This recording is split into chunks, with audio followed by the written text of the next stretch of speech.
Okay.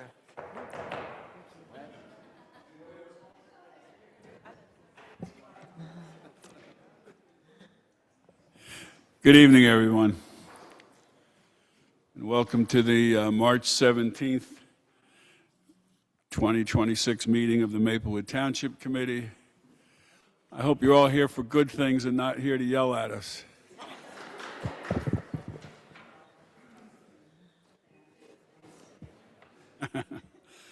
I'm going to read the open public meetings. You're going to do the roll call first. No, you do that. I do the reading first. Pursuant to Section 5, Chapter 231, Public Laws 1975, this is a state for the record. Adequate notice of this meeting has been provided to the public by posting and maintaining the annual notice of regular meetings on the bulletin board of the municipal building, by mailing the annual notice of regular meetings for 2026 to the News Record and Star Ledger for December 2025, and by filing said notice in the office of the Township Clerk. Ms. Adams? Here. Ms. Collins Golding? Here. Mr. Daffis? Present. Ms. Herman? Here. Mayor DeLuca? Here.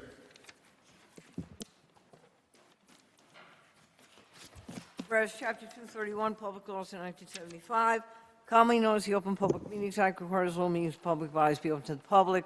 And whereas Section 7 provides that the governing body has the discretion to permit, prohibit, or regulate the active participation of the public at any meeting, and whereas the desire of the governing body to comply with the provisions of this act, same time to conduct its business in an orderly and expeditious manner, now therefore be resolved by the Township Committee, Township of Maplewood, does hereby prohibit, except as set forth in a formal agenda, active participation in deliberations of the governing body by the public, and except as otherwise prescribed by law, does limit the public to the observation of the actions and discussions of the governing body at all of its regular and special meetings. So moved.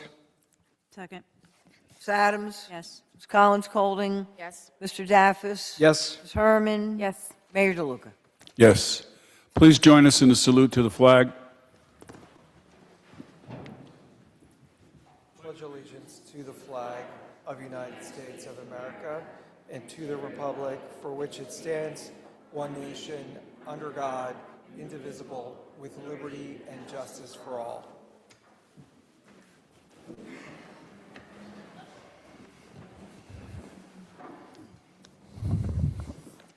So we've decided to move the swearing in of the new police sergeant to the end of the meeting. Kidding. So I'll tell you, it is a jam-packed meeting because we have the pleasure of swearing in our new sergeant. After that, we're going to have a resolution on Transgender Day of Visibility. We're also going to have a proclamation, and we're going to have a proclamation on Development Disabilities Awareness Month. We're going to have a report from the Community Board on Police. We then will have our first public comment session on agenda items only. We'll then have a public hearing on pre-qualification regulations for improvements at the Woodland. We have 2 ordinances on final passage, and we have 3 ordinances on introduction. We'll have our administrative reports from elected officials. We have 1 discussion item tonight on a municipal homeless trust fund. And then we have our consent agenda. And then at the end of the meeting, we have another public comment period on any item whatsoever. So with pleasure, we're going to move into our first resolution. And our clerk is going to read the entire resolution, I believe, right? Yes. Thank you, Mayor. This is resolution number 106-26. It's a resolution appointing new police sergeant of the Maplewood Police Department, Anthony J. Dolan. Whereas a vacancy has occurred for the position of sergeant of the Maplewood Police Department, and whereas Anthony J. Dolan has long served the Maplewood Police Department in many capacities, whereas Anthony J. Dolan possesses all the necessary qualifications to assume the duties of sergeant of the Maplewood Police Department, now therefore be resolved by the Township Committee of the Township of Maplewood, County of Essex, State of New Jersey, that effective March 17th, 2026, Anthony J. Dolan is hereby appointed as Sergeant of the Maplewood Police Department. Chair, I move for the adoption of this resolution. I second. Please call the roll. Ms. Adams? Yes. Ms. Collins Golding? Yes. Mr. Daffis, Yes. Ms. Herman, Yes. Mayor DeLuca. Yes, congratulations. Yeah.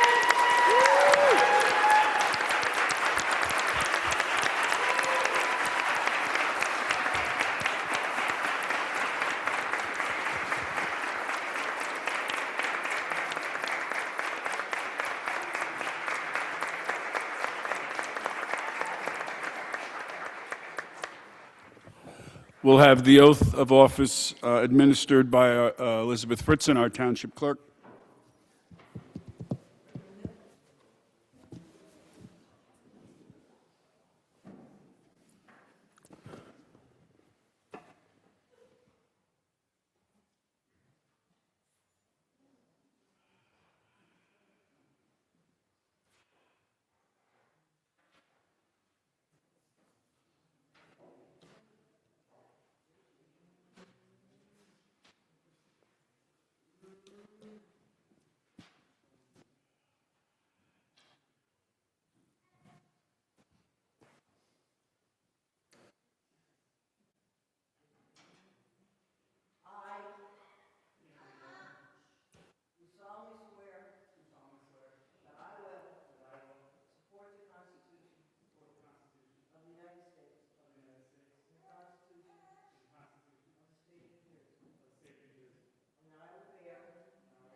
Yeah.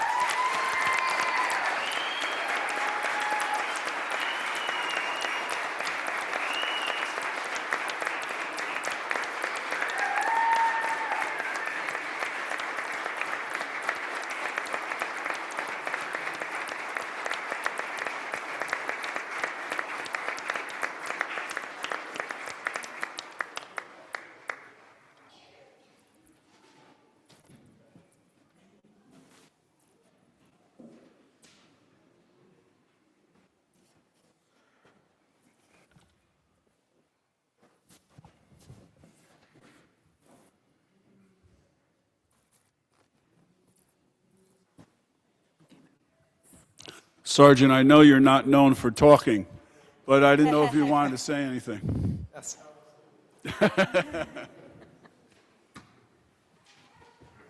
Thank you, Mayor DeLuca. Thank you, everyone, for being here. This is truly an honor to be named the next sergeant here at Maplewood Police Department. Now, to start, I want to thank the entire council. Thank you, everyone. I'm truly honored by this and humbled, and I'm looking forward to serving the community in this new role. I want to say thank you to the entire police department. Without your encouragement and motivation throughout this time, none of this would have been possible. I also want to thank Seton Hall University for preparing me for this role. Without them, I don't think I would have made it this far, so I'm really grateful for the time I had there and the mentorship and guidance that I received. And lastly, I would be nothing without my family. Thank you, Mom and Dad, my entire family, for being here today, and over the years, the ongoing support and encouragement throughout the way really made all the difference, and I'm very lucky. Thank you.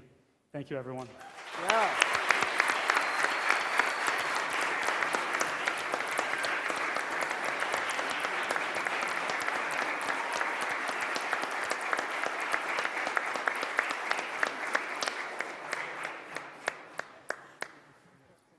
I'm so happy for you.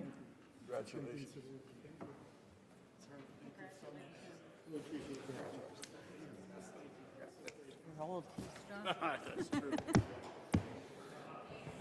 We're going to take a 5-minute recess. You want a photo?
Get started.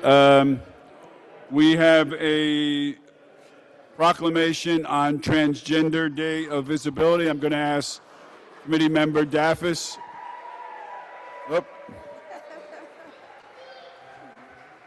And I believe we have some guests that are going to join. Mr. Okay. Take care of it, yeah.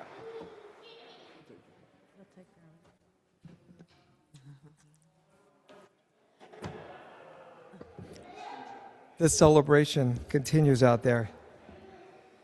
Thank you, Mayor. This is our annual tradition of recognizing Transgender Day of Visibility, which is officially on March 31st. Because of our next meeting being in early April, we wanted to mark the occasion this evening. And I'd like to be joined up here, if they're willing and able, a couple special guests we have. We have the Soma Action's newly reinstituted LGBTQ committee, co-chaired by Robert Shaffron, Regina Hanley. We also have Jane Buchanan. You're welcome to come on up with me. We also have with us someone who doesn't need any introduction, our very own trans advocate, Maplewoodian, so many accolades next to their name, Shannon Cuttle. Shannon? Come on up, come on up.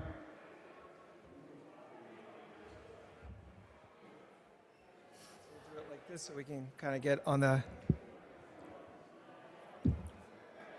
Can you hear me on the mic? I think that the mic is a little bit low. Can you hear me okay? All right, so Transgender Day of Visibility. I think it's really important, especially right now in our country, to mark the Transgender Day of Visibility. I'm going to talk about what it is and why we do it in a minute.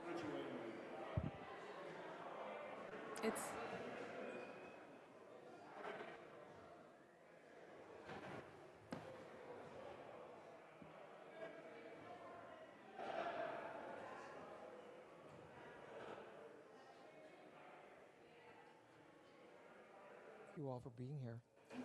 Thank you all for being and welcome again. Okay, so I was saying that it's particularly poignant this year for us to honor and stand together in honor and recognition of Transgender Day of Visibility. I'm going to talk a little bit about what it is and why we do it in a minute, but it's particularly important in this moment in time in our nation when the LGBTQ community is directly under attack and threatened by a lot of hate and violence that is being sown by our very hateful and divisive federal administration.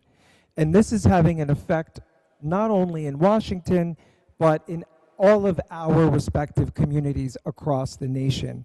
Even here in New Jersey, in liberal, democratically held in both houses of the state legislature in New Jersey, we see that the national hate and weaponization of gender identity, of sexual orientation, of equality in the LGBTQ community, of opportunity for the LGBTQ community, those things are causing our legislators to feel like they can no longer stand with us. And that, in turn, has a significant impact on who you think, most often than not, our youth. Our youth who are struggling already with lots of challenges in our schools coming out of COVID, learning inequities and other challenges. Now we also see a mental health issue and challenges there, and that is particularly heightened in our LGBTQ community, especially our students who identify as transgender or gender non-conforming, non-binary, excuse me. So I'm proud that we're doing this. I'm proud that we're joined by our special guests. And again, for the record, because it was noisy earlier, we are joined by Soma Action's LGBTQ Committee co-chairs Robert Shaffron, Regina Hanley, Jane Buchanan, and our very own Shannon Cuttle. So, in 2019, In 2009, Rachel Crandall Crocker, an executive director and the co-founder of Transgender Michigan, first organized and recognized Transgender Day of Visibility. Actually, last year, thanks to Shannon Cuddle, we had the honor of having Rachel Crandall Crocker with us via online, but we had the honor of having Rachel with us to celebrate Transgender Day of Visibility. Each year on March 31st, the day is celebrated to raise awareness about transgender people, to honor their achievements, and to draw attention to continued societal obstacles the community faces. According to the Williams Institute, there are 2.8 million individuals aged 13 and above who identify as trans, non-binary, gender expansive in the United States, with an estimated 65,000 adults living in New Jersey. Maplewood is a welcoming and inclusive community, and we believe that all persons belong here, including our transgender friends. You belong here. We see you. You matter. But not only in Maplewood, also in this state and across the country. It is the right of everyone to live as their authentic selves, visibly, safely, and with dignity, and in order to pursue education, opportunity, affordable and equitable access to gender-affirming healthcare, and with respect to economic opportunity, free from prejudice and discrimination, especially amid a nationwide attack on the LGBTQ+ community, as I mentioned. So now, therefore, be it proclaimed that on behalf of Maplewood Township Mayor Victor DeLuca and the rest of my colleagues on the Maplewood Township Committee, that I, Maplewood Township Committeeman Dean Daffis, do hereby proclaim March 31st as Transgender Day of Visibility in the Township of Maplewood, and ask that all of our residents recognize not only the public achievements of transgender individuals, but also the ongoing work for equality, safety, and inclusion. And be it further resolved that residents seeking support, education, or connection are encouraged to visit our township's LGBTQ+ community resources page. Yes, we have a page now with resources, which lists local and statewide programs providing advocacy, counseling, and affirming spaces for all. And we invite our advocates and others to take a look at the page and let us know where resources need to be updated and or changed or added or subtracted. So let me end by this, and then I'm going to invite our special guests to say a few words as they wish. Race is not a choice. Ethnicity is not a choice. Your place of birth is not a choice. Sexual orientation is not a choice. Take it from me. They tried to erase me through conversion therapy. They electrocuted me. Didn't change anything. I'm gay as ever. Gender identity is not a choice. But what is a choice is hate. The average person has 37,275 days on this planet. Let's use that limited time with love and inclusion and open minds and hearts, not with hate and division. With that, I welcome our guests. Anyone want to say a few words? Robert? Hello, everyone. Thank you. Certainly. Thank you very much for the proclamation. It's much appreciated. I just wanted to announce that we are going to be hosting a Transgender Day of Visibility event. Details to be forthcoming. So keep your eye on your social media and your emails, because it hasn't been buttoned up quite yet. Thank you all for being here, and thank you all for respecting what Dean had to say. Anyone else? Shannon, please. Thank you, Committeeman Dean DeLuca. Thank you, or Committeeman Dean Daffis. Thank you, Mayor Vic DeLuca, and the Township Committee for, again, being the upstandards and being the model for other township committees and mayors, and recognizing TDOV, Transgender Day of Visibility, and as always, showing what allyship and showing up looks like. And for all of those that might be listening, or all of those that might be here in the room tonight, I just want to say that you belong here, you are loved, you are not alone, and you matter. Right now, more than ever, we need our allies, neighbors, and friends to speak up and speak out, online and offline, and be able to show up and show out to support the trans and non-binary community and the LGBTQIA community as a whole. And to all the young people out there that might be listening, please know that you are not alone. You are loved. You belong here. You matter. We need you here. We need you here in the fight moving forward. We need you here so you can be our next leaders, so you can be sitting where the Township Committee is, where the mayor is, so you can take the lead for the future. Thank you. Thank you. Can we take a photo?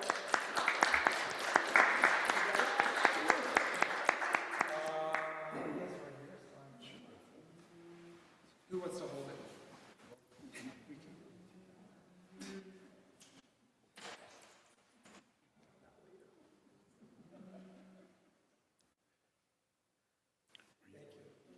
Please take it. Oh.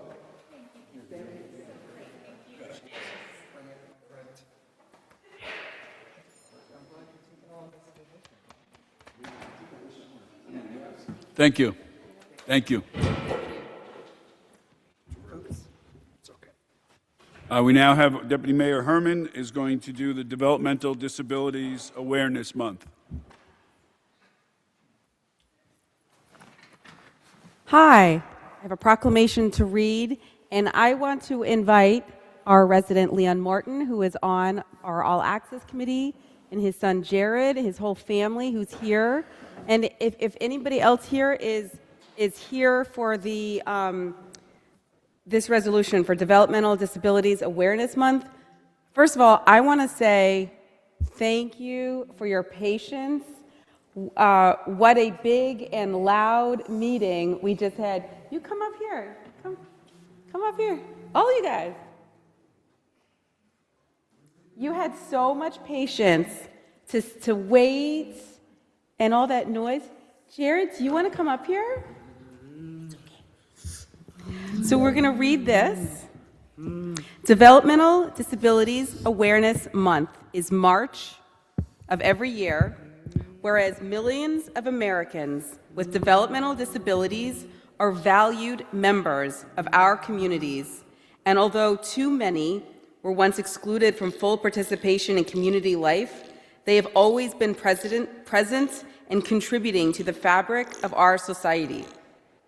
I know I see you guys everywhere. Jared, you are all over town. I love it. Whereas throughout our nation's history, many individuals with developmental disabilities were hidden, segregated, or denied opportunities to fully participate in their communities. Whereas, Leon, do you want to read some?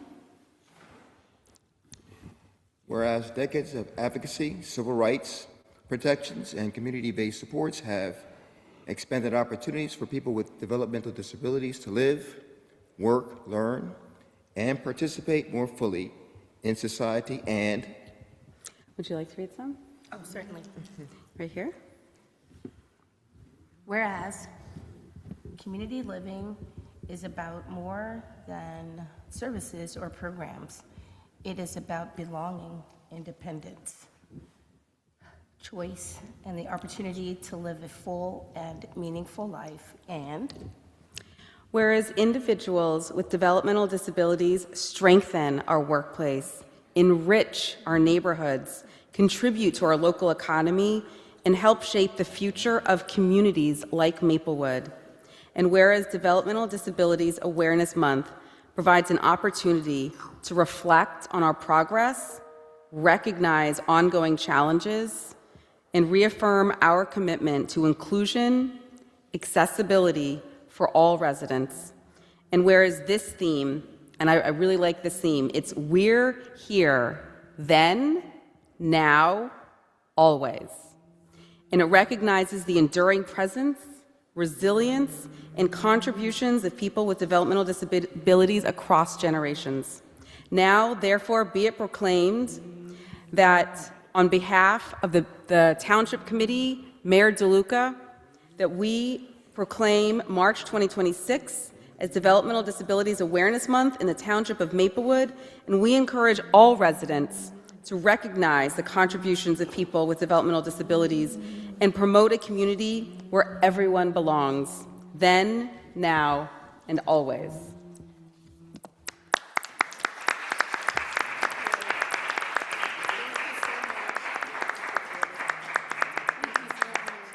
Thank you for coming. Thank you for being here. I think they want to do a photo. Can I give this to you? Take a photo together, folks. Take a photo. You want to be in a photo? You want to take a photo? Hey, you want to hold it for us? Here, you want to hold this?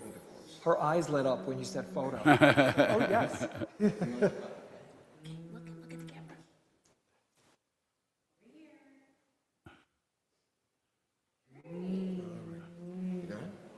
Thank you. This is for you. Yeah, absolutely. Thank you so much. Everybody's used to seeing Leon with Jared, and he is certainly the backbone of our family and our blessing to be able to raise Jared. When we found out that Jared was special needs, we felt super ill-equipped to work it through, and we were really upset, not because we didn't love him, but we just didn't know how the world would see him and if he would be accepted. So I just want to say thank you on behalf of the Morton family. Jared is born in the month of March, so this is extra special. Thank you so much to Malia and all of you. Again, thank you so much. Thank you. Thank you.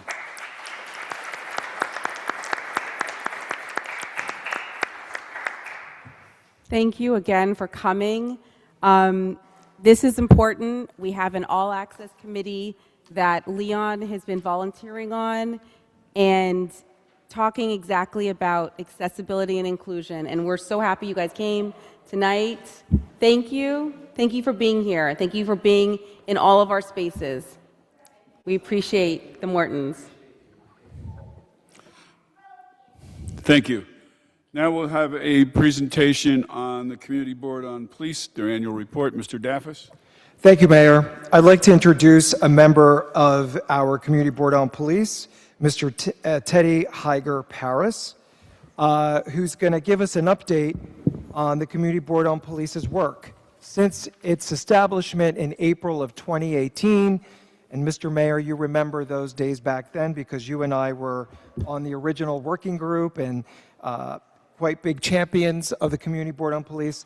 The board has been working very hard and successfully so in improving community police relations, in focusing on community policing, in being an invaluable resource to our department in terms of improved and expanded training, in being a valuable resource on the ground, eyes and ears to our community in terms of their policing concerns, and in terms of really diving deep into some data. And so with that, I'd love Mr. Paris to walk us through their most recent report. Thank you. Thank you, Committee Member Daffis and members of the Township Committee for letting me share a few words on the board, its history, its structure, what we've been up to the past several months. So the board, as Mr. Daffis alluded to, was created in 2017 and formally got up and running in 2018. Its purpose is twofold. It's to monitor police activity within Maplewood and to give recommendations to the Township Committee on best practices where the department could improve or do better with training or technology. It's also to bridge a gap or be a liaison between the community and the department. So if the community has questions about things the police department is up to, for them to be able to come to the board, and we can sort of be a line of communication between the board and the police department. Next slide, please. So the board has 9 voting members. 3 seats are reserved for community groups around town. We have a seat reserved for Soma Action, Soma Justice, and the Community Coalition on Race. We have 6 members at large. We have a youth member currently vacant. We're looking for somebody, but that person is between 16 and 21 and is a resident of Maplewood. We also have some unofficial members. We have the deputy chief of the police department. We have 2 members from the township committee. We have our township administrator and assistant administrator, and then our board attorney, Mr. Grodman. Next slide. Yep. So this is up to date. These are our current members. We are filled. We have 3 new members as of 2026, which we're excited about, and we have 2 co-chairs, Sarah Rothman and Ronnie Schwartz.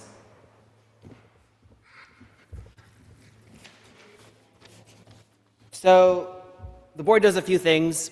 One of the key things the board does is provide oversight. So we look at use of force incidents in town by going to the police department, reviewing body camera footage, reviewing police reports, reviewing the officers' use of force reports. We also look at internal affairs investigations once they're concluded. We are also in the process of getting a steady stream of significant data from the police department to gather it, make sense of it, and to be able to advise the township committee and advise the police department on where we think the department is doing really good things, and also to, if there's room for improvement, share that as well. The board does not make laws, does not make rules. Its role is to simply advise. We have no formal role in internal affairs investigations. We do look at internal affairs, but only after the investigation is concluded.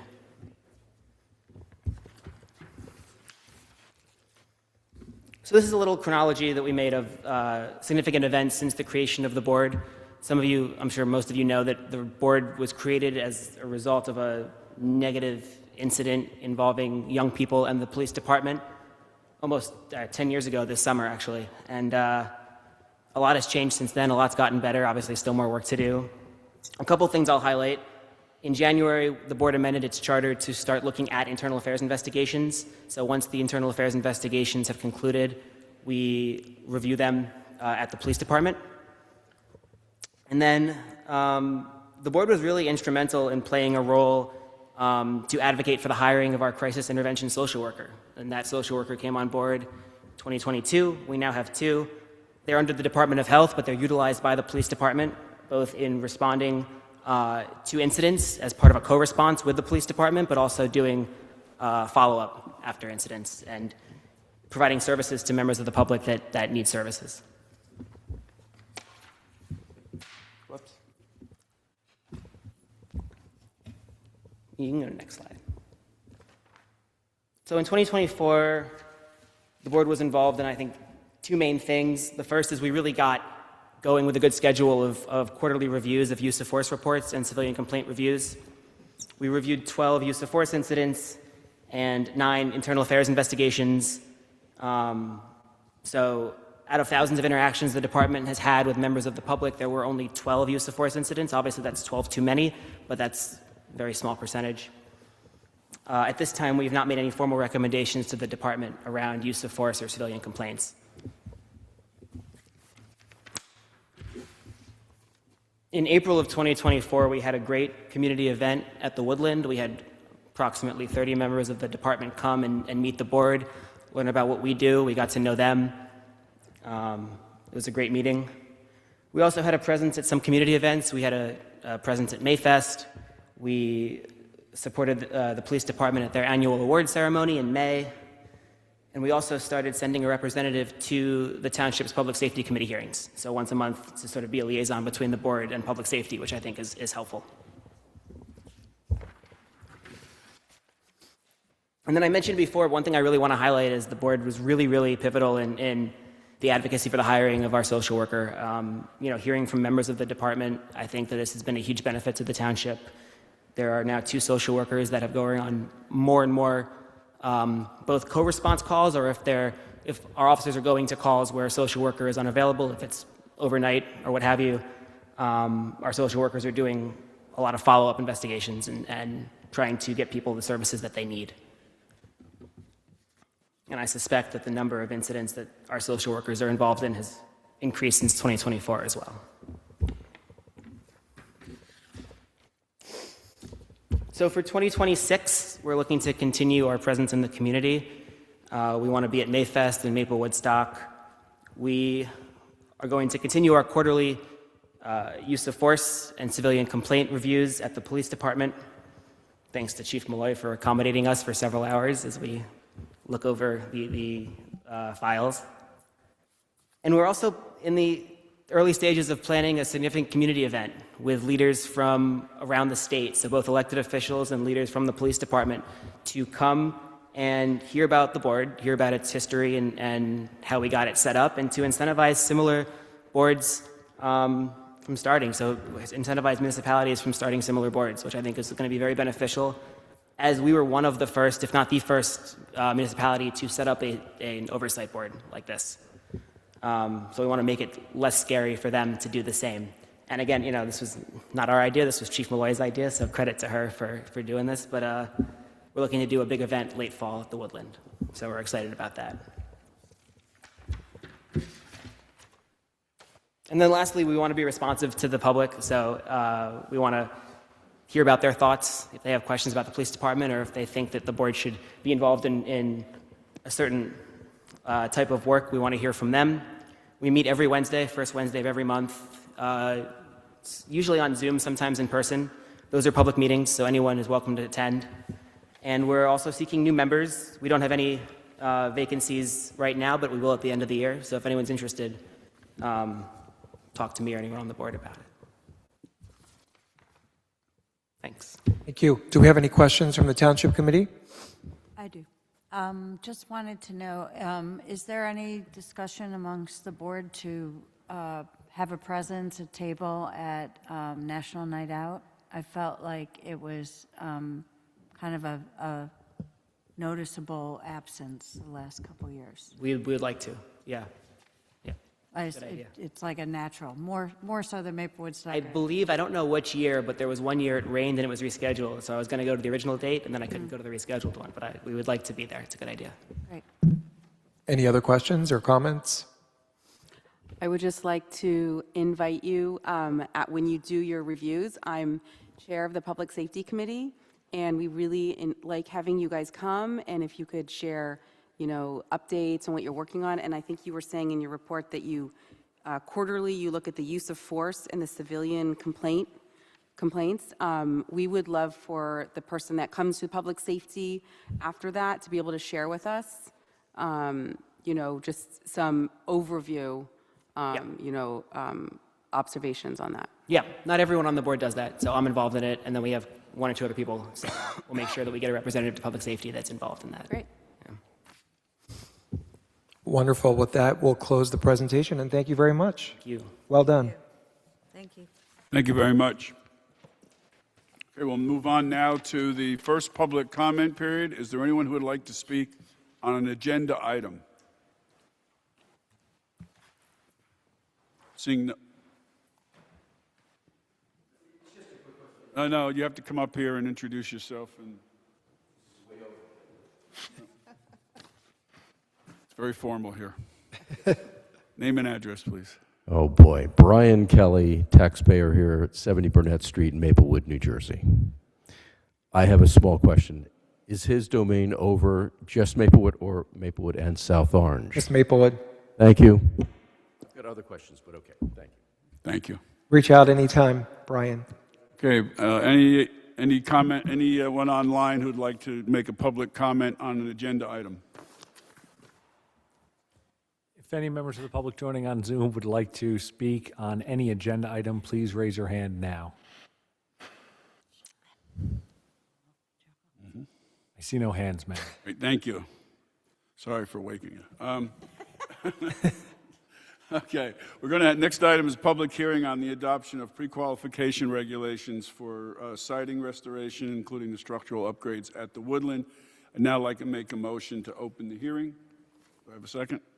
Second. Please call the roll. Ms. Adams? Yes. Ms. Collins Colding? Yes. Mr. Daffis? Yes. Ms. Herman? Yes. Mayor DeLuca? Yes. Mr. Weary, could you explain what we're going to be doing in this hearing? Yes, Mayor. The township received grant money from the New Jersey State Historic Trust to make capital upgrades at the Woodland. And because the upgrades are historic in nature, the township has an opportunity and an interest to pre-qualify bidders who can bid on that type of work. We advertised this pre-qualification process. We invited anybody who wanted to make a public comment to come here tonight. As part of that pre-qualification packet that's been available to the public to review, the packet lays out 6 criteria that the township will use for evaluating the qualifications of potential bidders. So potential bidders will submit.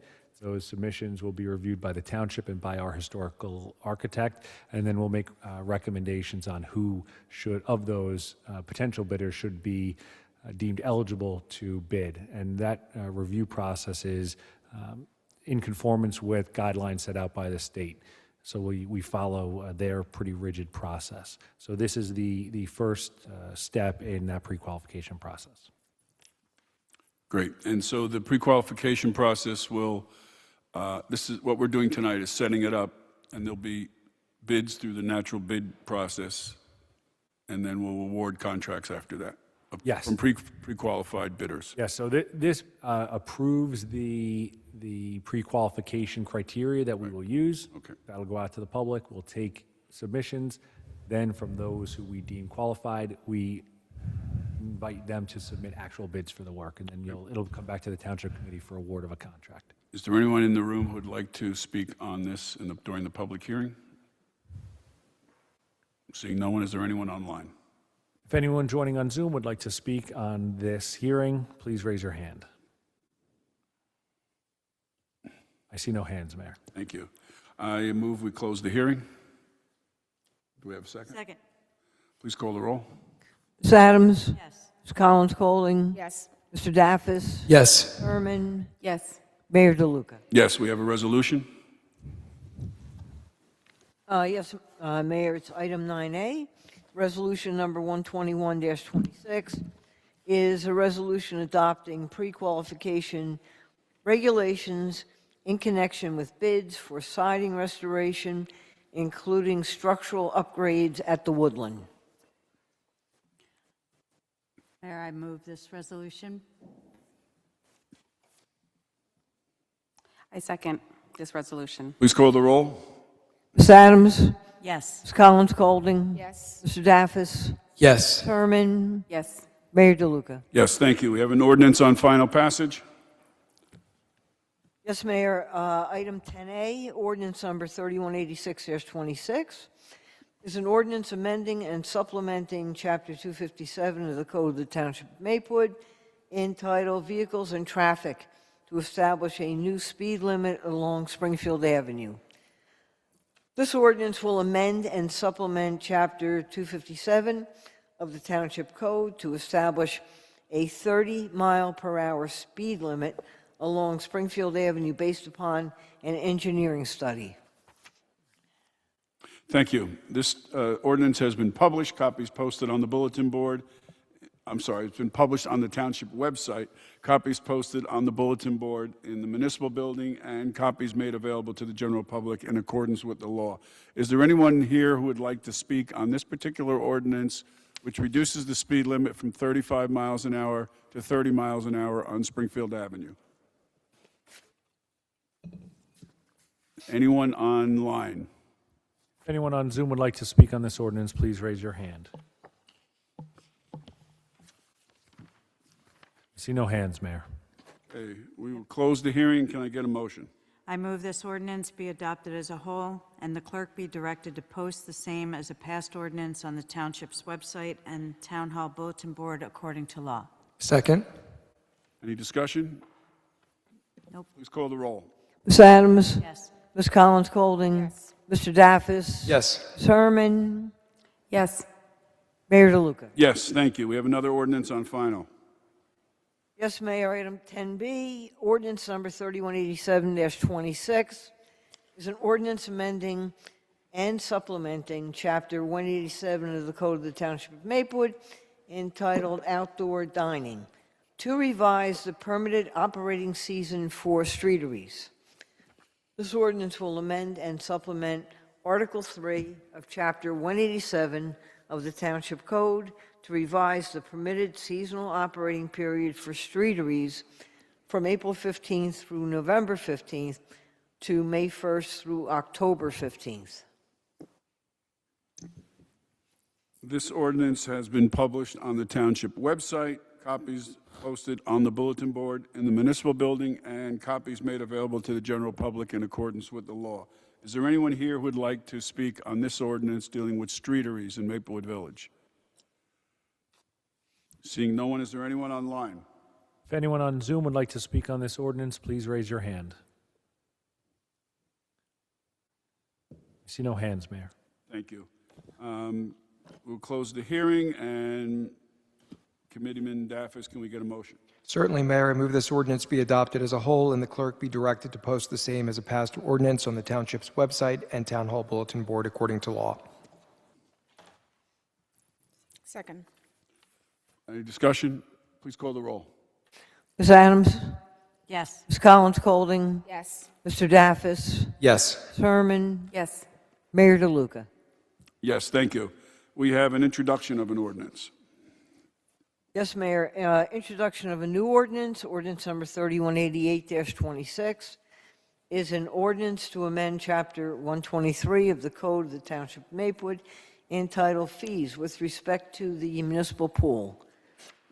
This ordinance will amend membership fees for the Maplewood Community Pool. Can we get a motion? I move the passage of this ordinance on first reading and its publication according to law on the township's website and town hall bulletin board, in a hearing to be held on April 7th. I second. Any discussion? Please call the roll. Ms. Adams? Yes. Ms. Collins Colding? Yes. Mr. Daffis? Yes. Herman? Yes. Mayor DeLuca? Yes, thank you. We have another ordinance on introduction. Yes, Mayor, also an introduction, bond ordinance 3189-26. Bond ordinance providing for the Dehart Park Rehabilitation Project in and by the Township of Maplewood in the County of Essex, New Jersey, appropriating $3,150,000 therefore, and authorizing the issuance of $3 million in bonds or notes of the township to finance part of the cost thereof. This ordinance appropriates $3,150,000 for the Dehart Park Rehabilitation Project, authorizing the issuance of $3 million in bonds or notes to finance part of the cost thereof. I move the passage of this ordinance on first reading, its publication according to law on the township's website and town hall bulletin board, and a hearing to be held on April 7th. Second, before we vote, Mr. Weary, there was some discussion about receiving from our consultants both a maintenance plan and a management plan. Could you explain to the Township Committee your steps that you and Mr. Kittner, our engineer, are taking to achieve that? Yes, Mayor. This was the maintenance and the management plan were part of what we had contracted with our engineer architect firm who is designing DeHart Field. They have promised that to us as a deliverable. We understand the interest of the Township Committee is to receive that prior to awarding a contract for the field itself. And so we've engaged with the architect to ensure that we get that in the near term. There's two pieces to this that we'll provide to the Township Committee. The first piece is contractually what exactly you can expect to receive, so you have some understanding of that now, and if there's any gaps that we need to fill in before the final product, we can do that. And then the second piece will be the actual deliverable, which we expect to have in within the next month. The ordinance before you tonight is just approving borrowing. It does not award any contracts or does not move the actual project forward. This just says that at the point that you want to do so, the township is authorized to borrow money to fund that improvement. Okay. Any comments or questions? Please call the roll.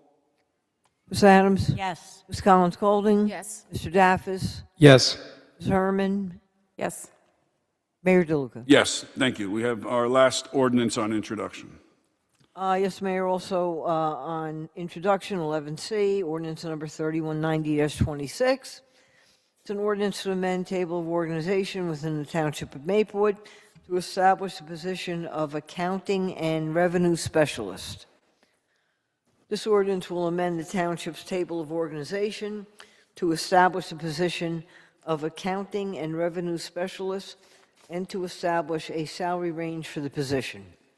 I move the passage of this ordinance on first reading and its publication according to law on the Township's website and Town Hall Bulletin Board, and a hearing to be held on April 7th. Second. Any discussion? Please call the roll. Ms. Adams? Yes. Ms. Collins Golding? Yes. Mr. Daffis? Yes. Ms. Herman? Yes. Mayor DeLuca? Yes, thank you. I will move to administrative reports. Mr. Weary? Thank you, Mayor. Just one item on the agenda tonight is the final piece, the final contract award for the Maple Crest Inclusive Playground. So that is for the poured-in-place surface material for the playground. So we've already awarded a contract for all of the play structure equipment for the installation and site work of the playground, as well as upgrades to the adjacent bathrooms, and for the construction, administration, and inspection of the project. So this is the last piece to that, and we're excited to move that project forward. Okay. Any questions for Mr. Weary? No. All right. Township Attorney, not Jennifer Credidia. Thank you. Is it on? Thank you, Mayor. Nothing to report. Okay. Township Clerk, Elizabeth Fritzen. Yes, Mayor, I just want to talk about the election, upcoming special election for the 11th Congressional District. Voter registration deadline is March 26th. Township Clerk's office will be open through till 9 p.m., as we always do. Mail-in ballots have been sent and waived since March 2nd, and last day to apply for a vote by mail is April 9th. And early voting begins April 6th. All of these dates and special thresholds are all up on the Township website for any voter. And after that, we have this June primary, and nomination petition deadline is Monday, March 23rd at 4 p.m. So that's my report. I also wanted to mention that this week, on Thursday morning, I will be meeting along with Mayor DeLuca and Mr. Weary with the superintendent of schools concerning how we can make things better at Clinton School for our polling location, and what ideas we might have, and we're open to hearing what ideas they have. So that'll be Thursday morning. Okay. Any questions for our clerk? Have we heard anything about moving the polls over to the library? Unofficially, I haven't received anything yet. I don't know if I could even say this. Then don't. So No. let's put it this way. It's looking No, it's let's not looking put good. any way. Let's not put any way out there. Thank you. Okay, don't hang me out there. Okay. Thank you. Reports from elected officials. Committeeman Daffis. Thank you, Mayor. As you heard earlier this evening at the start of our meeting, when we were presenting the Transgender Day of Visibility proclamation, we will be holding a rally, a Transgender Day of Visibility rally and flag raising next week. Those details to be provided before the end of this week.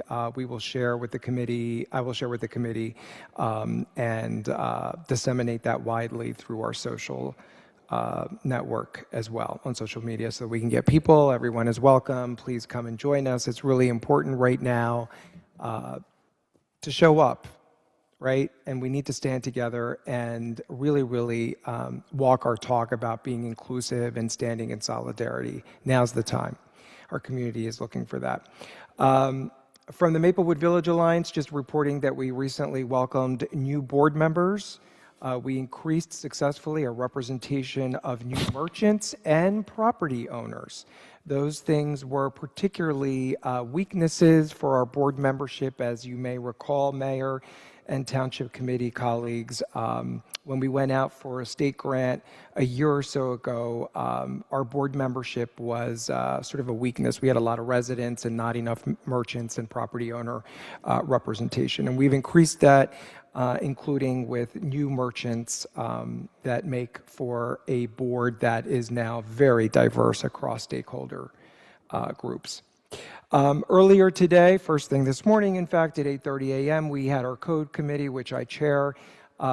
We will be presenting for discussion new fees for zoning, land use, construction permits, and new fees for our streeteries. Again, the streeteries are the outdoor dining parklets. They're also known as streeteries in the business.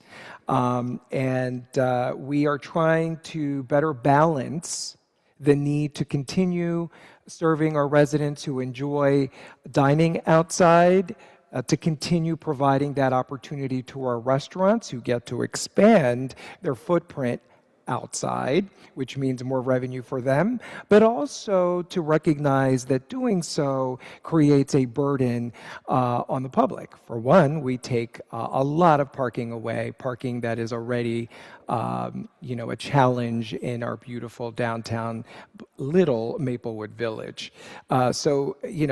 Increasing the fees to, in an equitable, reasonable manner, of course, to sort of highlight and recognize that the township is providing a lot of opportunity, and all the residents are in some ways subsidizing a good portion of the parklet. So we want to make it a little bit fair by raising the fees, and now's the time to do it. We certainly have been fair, more than fair, doing this during COVID, coming out of COVID, but now's the time to increase the fees to represent our current reality. So we'll be presenting those fees across the board from the Code Committee as they move forward this morning at our next meeting on the 7th of April. And then finally, from the Community Board on Police, you all witnessed the report.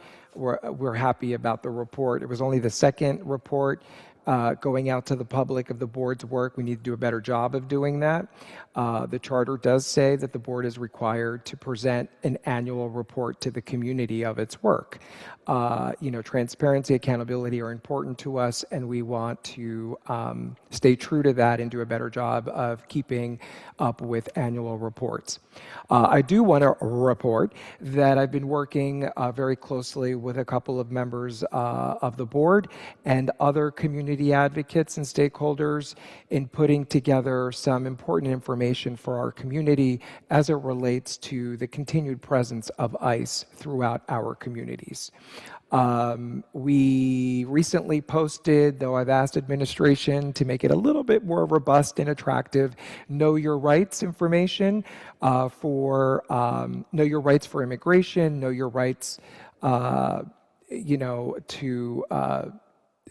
for residents, and we're going to make that even better and provide greater information that our immigrant residents can access and all residents can access. And to that end, we're also working on presenting to Public Safety Committee soon and for the Township Committee's review, consideration, and approval, a guide that would walk the community through MPD's role in any ICE engagement in town. Now, 9 times out of 10, MPD doesn't know that ICE is here because ICE shows up unidentified without notice.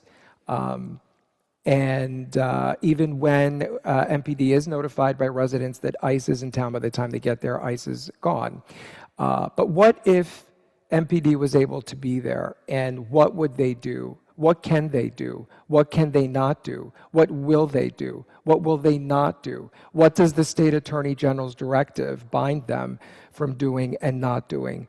What can community members do who want to show up in solidarity with our undocumented or underdocumented residents who may be threatened by ICE? How do we keep the public safe in those interactions? These are really important questions that the community is asking us to answer, and we gladly will be soon providing a guide. And at the strong and very good recommendation of our Public Safety Chair, Deputy Mayor Malia Herman, we will also be putting together a town hall to present all of this in a way that we like to do, engaging one-to-one in conversation with our community. Thank you. That's my report, sir. Thank you. Any questions for Mr. Daffis? Mr. Daffis, could you repeat how many days we are on this planet? On average, 37,725. Wow. That's it. Okay. It's not a lot of days. No, it's not a lot of days. So let's make the best of it. Yes. Okay. Thank you. Sorry I asked. Deputy Mayor Herman. Thank you. All right, so I have some announcements for the young and for the young at heart. So I'll start with the young. Spring field hockey for grades 3 to 8. Join us in Memorial Park on Tuesdays from 4 p.m. to 5:15. This is a fun program for all skill types, including new players. It's a supportive environment where you can grow, practice, and learn new drills and scrimmage. No experience needed. Registration is open now, and the program will start on April 14th. It will run for 7 sessions. Did you hear? I didn't write. The future of football is female. Calling all girls ages 3 to 8, as girls flag football is a fast-growing sport. It really is. It's taken off at the high school. So our rec department is getting in on the action. Wednesdays in Memorial Park at 4 o'clock, players will learn passing, catching, teamwork, and game skills. This is perfect for beginners, experienced players. They're going to run routes, pull flags, score touchdowns. The high school coach will be teaching this. It's a brand new offering of our rec department. So this is really great to bring another female sport to our community. We're really excited about that. We're looking for, basketball, looking for a fun, high-energy way to level up your basketball game. Register for MAPSO Madness. We have clinics for grades 3 through 8, and they will take place at the DeHart Park basketball courts. This is a 7-week course of co-ed clinics. Train, compete, improve, have fun. Register today. Did you actually type this out like that? That's wonderful. No, our community services director is amazing. She wrote this whole script. If tennis is your game, spring tennis clinics are also open. We have both adults, pay attention, and youth clinics. They start the week of April 11th at the Memorial Park tennis courts. There is something for all ages and all levels. Come on down and try a new sport and hone your skills. Okay, don't think I forgot about the pool. We have 67 days until the pool opens. So we are counting them down every single meeting. This is very exciting. And in case you are wondering what day the pool opens, it is in May, the Saturday before Memorial Day. It's very exciting. All right, for the young at heart, on April 14th at 10:30 a.m. is our senior social. The topic is strategies to improve cognition with Michelle Hart. She's an OT who specializes in outpatient cognitive rehabilitation. So this educational session will teach you how to improve attention, memory, executive functioning skills, and just ways to help improve your everyday lives. This is a free program, but registration is required. Sign up now for our May 6th Mother's Day luncheon. This will be at the Maplewood Community Center. Registration is open. We have a few spots left for our first trip of the season to Ocean Grove Beach. We're hitting the beach. This is on Wednesday, April 29th. Not me. I can't go yet. But it's going to be really fun. They're going to walk the boards, have lunch, do a little shopping. It's one of our favorite seaside towns. Cost is only $5. I mean, it's seriously a bargain, and we love our seniors. Seating is limited. Sign up today. Join us also for our garden therapy series. Starts on Thursday, April 9th at 2 p.m. at the Maplewood Senior Center. That is also only $5, and registration is open. And then join us on Thursdays at noon for Dance Happy. Get a workout in while you're having a blast, listening to music from the 60s and 70s. The instructor, he's called, on Instagram, he's the Bearded Boomer. He's danced most of his life, and his happiness is contagious. So come get moving and leave smiling. So, all right, that's all for our seniors.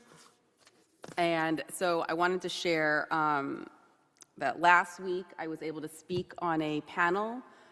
We watched the HBO show Thoughts and Prayers, and it's about the epidemic of mass shootings in America. And we had a really great, robust discussion. This included also Mayor Sheena Cullum from South Orange, and Principal Frank Sanchez from Columbia High School, and the Director of Safety in the school district. So, and it also, there was a Moms Demand Action volunteer who was there, and so I wanted to share with everyone, these are a couple of materials from Moms Demand Action on Be Smart, and this is a program that teaches families and all residents really about how to safely secure your firearms, model responsible behavior, ask about the presence of firearms in houses, like when you go to a play date, or to, if you have a teenager who's babysitting, recognize the role that guns play in suicide, and tell your friends about this program. So we're doing our part.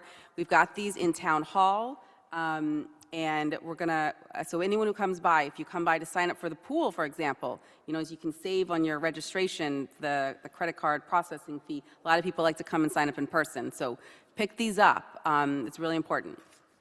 And then finally, and this is more of a serious note, so the day that we did that panel, Thoughts and Prayers, was actually also the day that there was a shooting at a preschool at a temple in Michigan. And as you know, this is one of, a number of anti-Semitic attacks that have occurred across our country, and it's really left our Jewish community feeling very vulnerable and not feeling very protected. We put out a statement, which I'm really proud about, to condemn this kind of violence. So what I want to do today is also share this this book. It's called Anti-Semitism: What Everyone Needs to Know. And I picked this up from Word's Bookstore. The author was speaking recently. I didn't get a chance to go to his speech, but I'm making my way through this, and I just wanted to appeal to the community that as we, try and make our community more safe for our Jewish neighbors, that it really helps to understand, what they're going through. And I'm really enjoying learning more about this and the background of it. So I wanted to share that with everyone. And that sums up my report. Thank you. Okay. Well, that was very enthusiastic. Thank you. Yes. Committeewoman Collins Colding. I don't think I can follow that with my one little item. Okay, so the Maplewood Spring Egg Hunt will be held on Saturday, March 21st at the Memorial Park here at 12 p.m. So get ready for the egg hunt. And the next item I have is, let me just scroll down the list of items here. The egg hunt starts at 12 and ends at 12:05. Pretty much. That fast. That fast. I know. If you're thinking of coming, don't be late, because Don't be late. seriously, we start at noon and 11:45. it is done. Done, it's gone, but you get plans, because last year, I don't know if they're gonna have it this year, but last year the kids collected all the plans and we took it home. Just a few. Two each. So we have a garden therapy in a two-part series with the Maplewood Garden Club that's coming up. That's going to be on March 31st at 2 p.m. And it's going to be at the Maplewood Garden Club. And this is designed this uses plants related to activities to improve physical and social and emotional well-being. And the second series is going to be April 9th, and it's only $5. And I think that's just about it. Thank you. Okay, thank you. Committeewoman Adams. Yes, thank you, Mayor. Just all Soma women. Soma's still celebrating women. It's March, it's Women's History Month or Herstory Month, and we want to just remind you of some events going on. First of all, remember it's somawomen.org is the website where you can find out all the events that are going on throughout. This has grown enormously since we first started really putting events together for Women's History Month several years ago. The Just Like a Girl art showing is still ongoing through the end of the month at 1978 Gallery. Tomorrow night at SOPAC, we have the, not at SOPAC, sorry, Orange Lawn Tennis Club at 305 North Ridgewood Road in South Orange is tomorrow night 6:30 to 8:30, and we'll be honoring this we came up with a couple years ago. I think this is the third one we're doing, and we're honoring women in our communities in several different categories who are, as we call them, unsung. They're not out in front, they're not elected officials, they're not necessarily department heads in the two communities or anything like that. We want to spotlight some of the women who do great work in our community throughout the year. So that's 6:30 tomorrow night. Then we have Trailblazers, a musical celebration of women's history at 7:30 at D. Hart Community Center. That's hosted by the Hilton Neighborhood Association. So it's featuring Olana Goudot, who's an acclaimed opera singer and a Hilton neighborhood resident. Then we have Women in Charge is March 19th and March 26th, where my colleagues, or female colleagues on the Township Committee, and I will be reading to children. It's the 19th and the 26th. They're both Thursdays at 4 p.m. at the Hilton branch and at the Maplewood Library, the main library. Then we have Through Their Hands art opening reception is Sunday, March 22nd from 1 to 4 p.m. at the Maplewood Senior Center. This spotlights the artwork of senior women and their creativity, so come out to that. Then our dear friend Carol Buchanan, the award in her name is being given on Monday, March 23rd at Maplewood Library, and it's honoring longtime resident and League of Women Voters in Maplewood and South Orange, former president, and who keeps us honest about democracy and Robert's Rules of Orders, Michelle Bobrow. And then our colleague, Deputy Mayor Herman, will be interviewing in a conversation with author Mary Claire Jelinek, and she wrote this book. She's a reporter in Washington, D.C., and she wrote this book, Storm at the Capitol, which is exactly what it was. So Ms. Herman will be hosting a conversation on Tuesday, March 24th, that's next week, at 7 p.m. at our beautiful library on Baker Street. We have Sacred Rest and Resistance and Remembrance to Ease Your Soul, which we need a lot of these days, Wednesday, March 25th from 7:30 to 8:30 p.m. It's a women's meditation. That's at the Woodland, at 60 Woodland. And Seton Hall University is hosting a Women in Leadership panel on Friday, March 27th from noon to 1:30 p.m. And last but not least, we have Ideas Festival celebrating female composers at the Maplewood Library, main library, 11 a.m. to 12 p.m. on Saturday, March 28th. And I do have one more. Culminating exhibit for women, Windows for Women. If you've been looking around town, you see local Maplewood, South Orange artists, female artists who are on display in many of our businesses on Springfield Avenue and Maplewood Village. And the culminating exhibit for Windows and Women will be April 1st through April 30th at both our libraries with exhibits by all those women artists where you can see them at our libraries. So we really grew that, huh? That's all I have. Thank you. Great. Thank you very much. I have 3 items. The first is that we are reviving Talk to the Township Committee.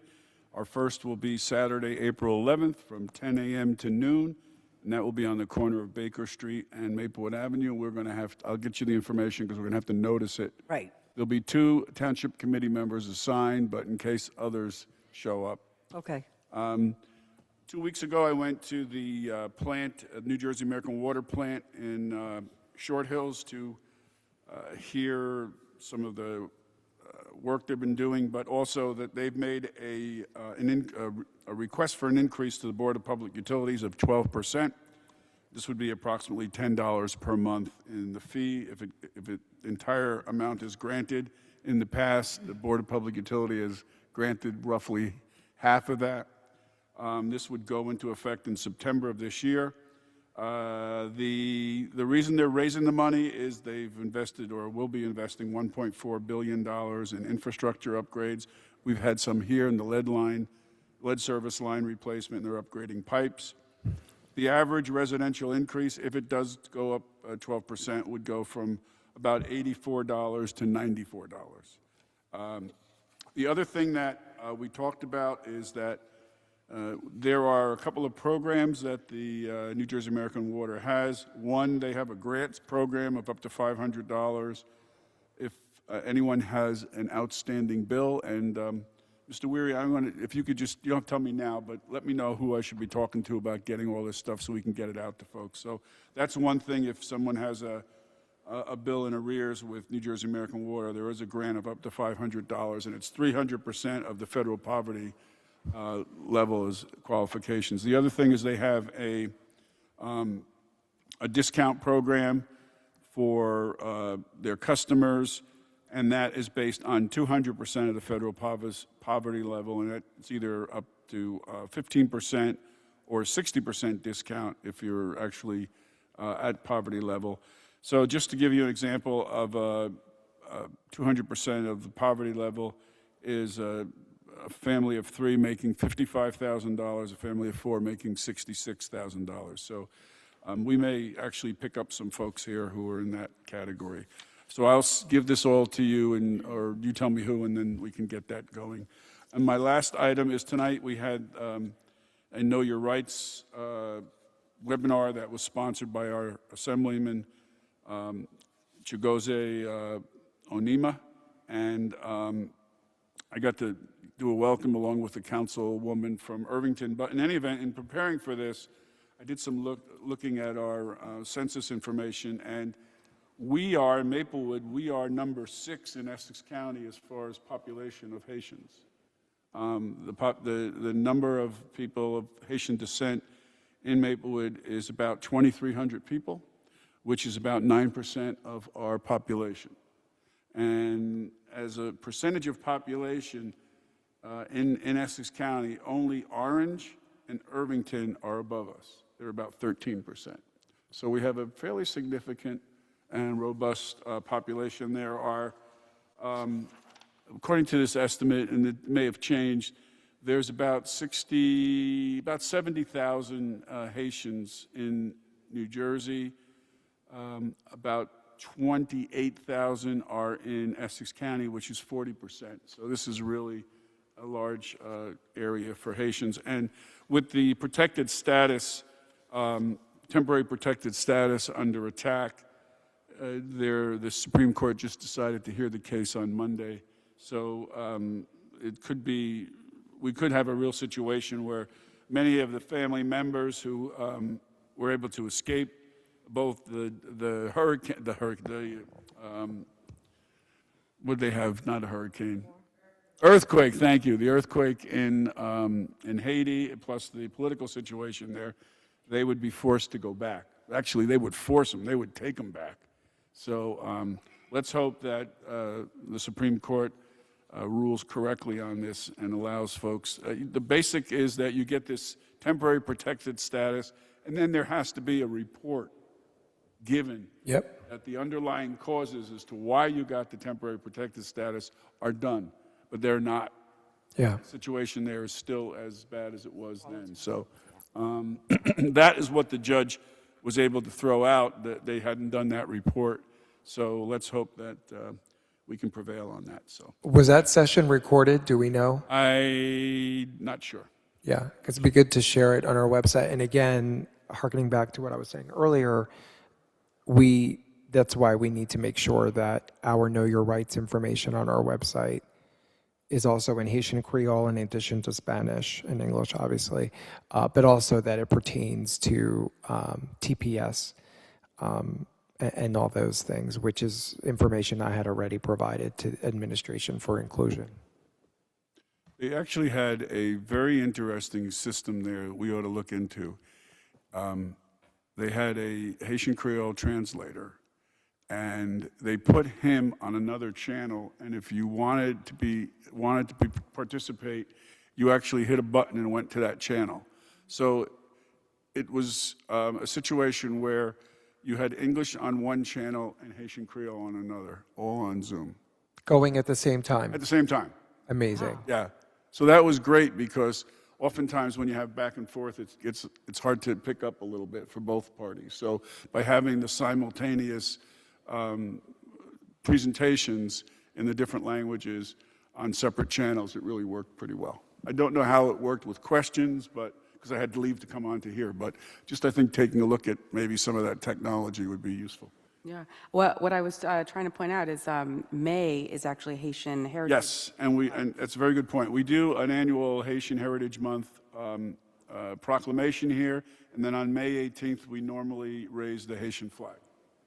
So we'll continue to do that. Yeah, that'd be great. Okay. Next up is our discussion item, and Committeeman Daffish, you have that, Municipal Homeless Trust Fund. I do, Mayor. Thank you. So this is a new law. It's called the Municipal Homelessness Trust Fund Act.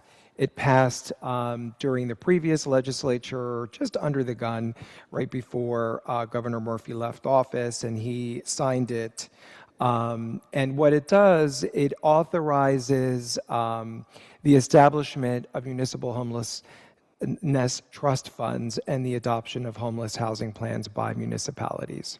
So let's get into it a little bit. Why would we want to do that? It establishes a dedicated funding source through a trust fund, enabling any municipality to implement sustainable and comprehensive strategies to combat homelessness. That's what it allows us to do. But again, why would we do that? I want to throw out some stats for your consideration and for the public's consideration.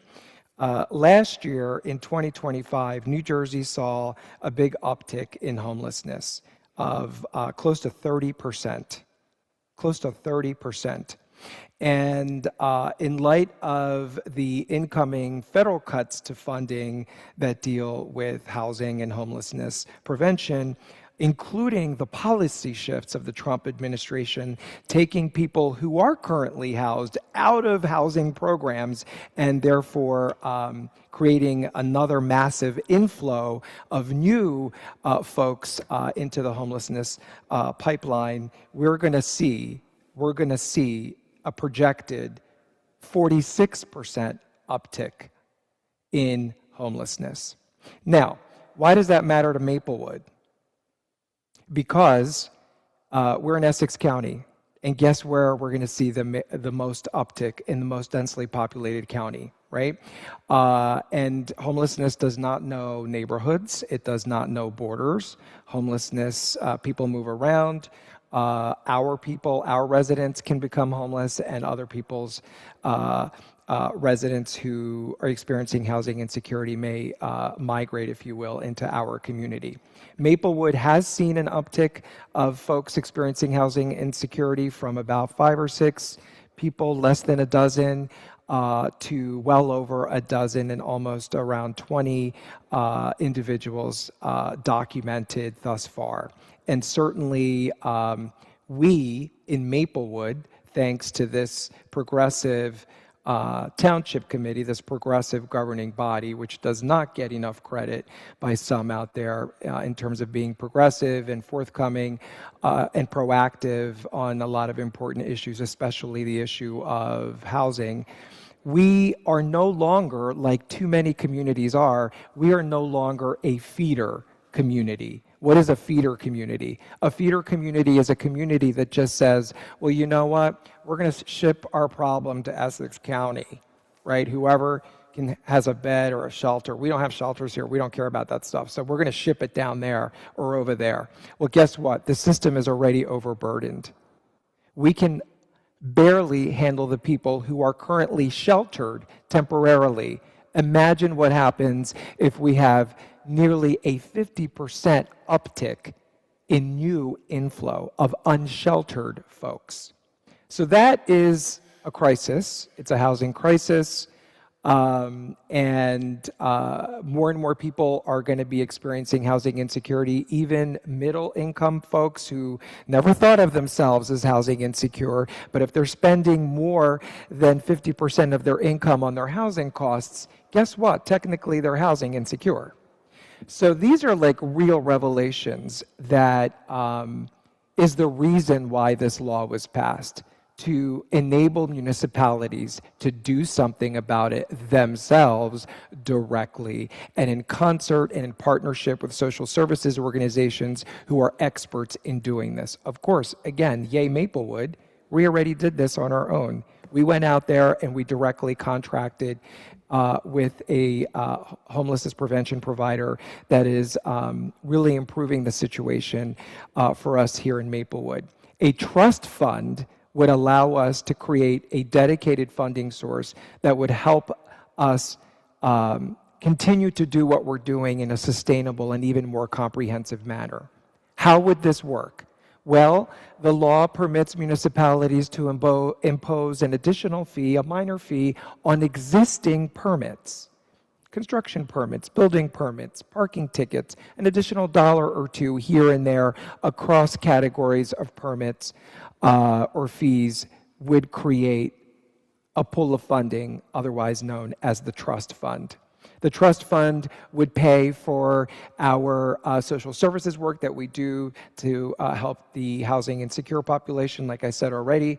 It would also help us rehabilitate existing housing units in concert with our local affordable housing trust fund dollars, Mayor. It would also help us in emergency situations with rental assistance when people experience an emergency. Guess what? Breaking news right here, and I know a lot of municipalities don't know this, including us here in progressive, all-knowing Maplewood. If we, for some reason, had to displace people because we found massive habitability issues, public safety issues in any housing unit or housing building in our town, the municipality would be responsible for assisting with the relocation of those persons who are being displaced by the municipality. Guess how many municipalities do that under the law? 0 zip. They go to the Red Cross. The Red Cross houses people for 2 weeks, and then you're on your own. Those who have means make it. Those who don't become part of the homeless or housing insecure inflow. They go into the pipeline. And currently, as far as I'm aware, Maplewood also does not have an emergency plan in place. This trust fund would create an emergency plan. And so on and so forth. I provided a lot of information about the law and the specifics to my colleagues on the Maplewood Township Committee before this evening. And this is something that we did discuss in the appropriate subcommittee, that being the Health and Human Services Subcommittee, a week or so ago. And there we had a good discussion about it, and it was deemed to move forward for the Township Committee's final okay. There is one thing I need to note since providing that information to you all, is that the law was amended slightly to remove the requirement that we establish a local task force that oversees the trust fund and how the trust fund spends money from year to year. That is no longer a requirement. So I'll take questions. Did the committee talk about how we would generate this money? I know you said it could be done on permits. Did you talk about what permits you were thinking about? The law gives us broad discretion. No, I understand that, but did the committee talk about it to recommend The anything? committee, it was the committee's position that if the township committee is in favor of moving this forward, that we would direct administration to make a recommendation. I think we should move forward. Anyone else? I was on the committee that talked about it. Oh, yeah, you were, that's right. And so was committee and we member like the Collins idea. Golding. I mean, it would be good if we heard that the committee recommended it, because otherwise we just don't know. Yes. Oh, I didn't say that part? Yeah. You said you talked about it. Oh, no, the committee recommended it moving forward to us here. This is why I'm bringing it up here. Yeah, one of the things that I just want to pull out from your very, very, very thorough presentation, the current homelessness program that we have at CSP&J is something that we would be able to pay for out of this trust fund, in addition to the extra services. And the other thing that really stood out to me, those are the two things, that and then the part about if there were to be a crisis and we had a family that was homeless, that we would be able to use this in that situation. Yep. So those were the two things that really stood out to me, is this being a need and something now. And I think that it's a wonderful way to set this up. Thank you. Any other discussion? No, I think we should kick it to administration and figure out, get a recommendation on how. Which fees and how much? Yeah. Yeah. Great. Okay. Thank you. Good? Okay. Mr. Daffis, can we get a motion on the consent agenda? I move the adoption of the consent agenda. Second. Please call the roll. Ms. Adams? Yes. Ms. Collins Golding? Yes. Mr. Daffis? Yes. Ms. Herman? Yes. Mayor DeLuca? Yes, thank you. Next, we have our second public comment on any subject matter. If you'd like to address the Township Committee. Anyone here? Seeing no one, is there anyone online? If anyone joining on Zoom would like to speak in public portion, please raise your hand.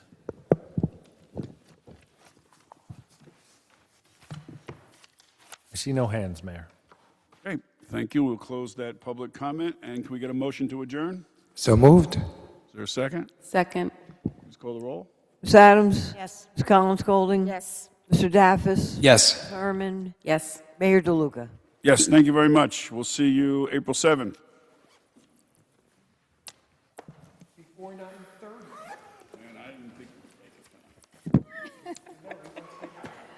That was a meaty meeting.